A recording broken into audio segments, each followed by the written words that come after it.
भतार सखी रे विदेशवा में।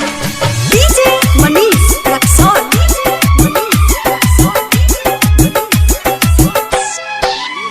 सैया गवना करा के जब से गईले तब से हमरो खबर नहीं लिखले। सैया गवना करा के जब से गईले तब से हमरो खबर नहीं लिखले। ओ बानी बेचैन चैन रोवेला दिन और रतियों में। बानी बेचैन चैन रोवेला दिन और रतियों में।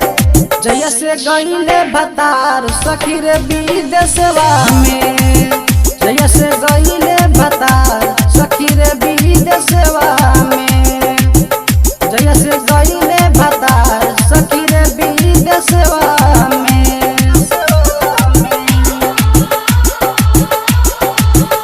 सैया गवना करा के जब से गईले तब से हमरो खबर नहीं लिहले। सैया गवना करा के जब से गईले तब से हमरो खबर नहीं लिहले।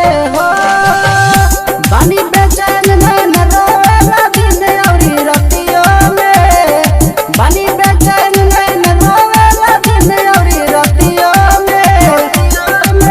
जय से गईले भतार सखी रे विदेशवा में। जय से गईले भतार सखी रे विदेशवा में। जय से गईले भतार सखी रे विदेशवा में।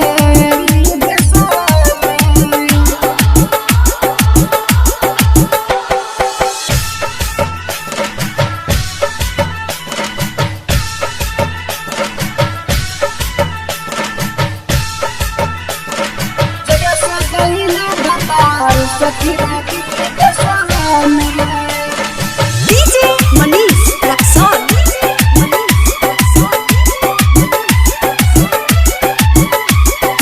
पल पल याद बस तोहरे सतावे। सोरहो सिंहार राजा मन नाही भावे।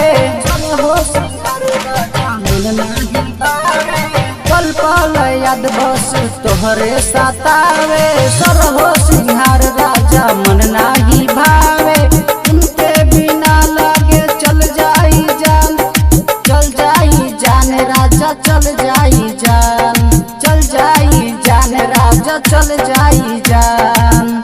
लाल साबा कब अइब राजा बहरवा से। लाल साबा कब अइब राजा बहरवा से। जय से गईले भतार सखी रे विदेशवा में। जय से गईले भतार सखी रे विदेशवा में। जय से गईले भतार सखी रे विदेशवा में।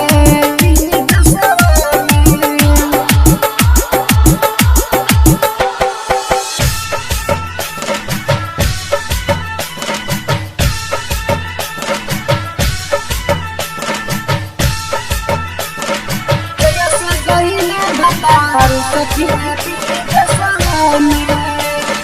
डीजे मनीष रक्सौल।